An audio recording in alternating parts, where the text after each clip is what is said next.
दोस्तों, बेजात साहब आखिर सारी जिम्मेवारी पारस के आफताब के हवाले कर देता है।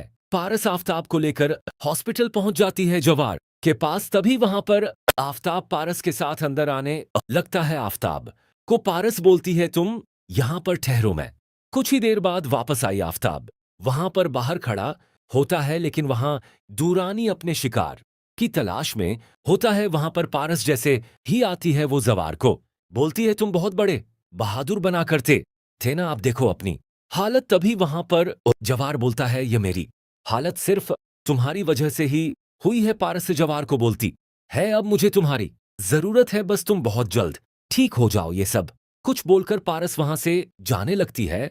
पारस जैसे ही हॉस्पिटल से बाहर निकलती है, वहां पर वाहब दुरानी आता है। वह देरी नहीं करता, पारस को उठा लेता है। आफताब वहां पर गुंडे देखकर डर जाता है और वह वहां से भाग निकलता है। वाहब दुरानी वहां पर पारस को एक रूम में लेके आता है और वहां पर वह पारस को बांध देता है। बेजात साहब को जैसे ही यह बात पता चलती है, वह फौरन गुस्से में आफताब की तरफ निकल पड़ते हैं और उसे बोलते हैं, ने मेरी बेटी कहां पे है? तभी वहां पर आफताब डरा हुआ होता है। बेजात साहब आखिर गुस्से में आकर आफताब और आफताब के माँ बाप से अपनी सारी प्रॉपर्टी ले लेते हैं और वह जवार के पास चला जाता है।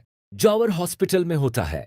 बेजात साहब आते ही जवार को बोलता है, पारस को पता नहीं किसने उठा लिया है। जवार, आखिर तुम ही हो जो पारस को बचा सकते हो। जवार बोलता है, मुझे सब कुछ पता है, पारस का दुश्मन कौन है। तभी वहां पर जवार आखिर हॉस्पिटल से निकल पड़ता है पारस को ढूंढने के लिए। तभी वहां पर आखिर जवार को कुछ भी बात समझ नहीं आ रही होती। वह पारस का नंबर ड्रेस पर रखवा लेता है। जवार को पारस की लोकेशन मिल जाती है। जवार फौरन उसी एड्रेस में निकल पड़ता है। तभी पारस को जैसे ही होश आता है, सामने वाहब दुरानी बैठा होता है और वह मुस्कुरा रहा होता है। पारस चिल्लाते हुए बोलती है, मुझे छोड़ दो। वाहब दुरानी उसे बोलता है, जितना चाहे तुम चिल्लाओ, लेकिन यहां पे तुम्हें बचाने के लिए कोई नहीं आने वाला।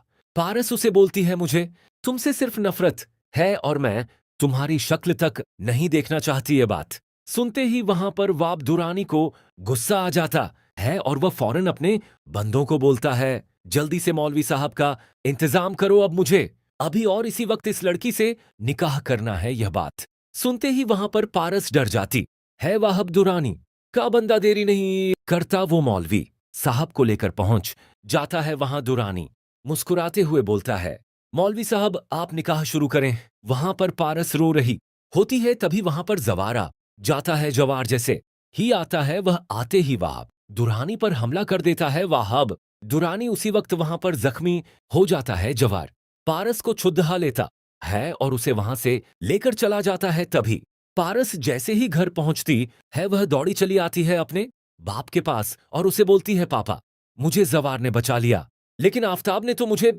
गुंडों के हवाले कर दिया और वह वहां से भाग के चला गया। तभी बेजात साहब जवार का शुक्रिया अदा करते हैं और पारस के दिल में जवार के लिए मोहब्बत पैदा हो जाती है। दोस्तों, अगर आप लोगों को ये वीडियो अच्छी लगी है तो इस वीडियो को लाइक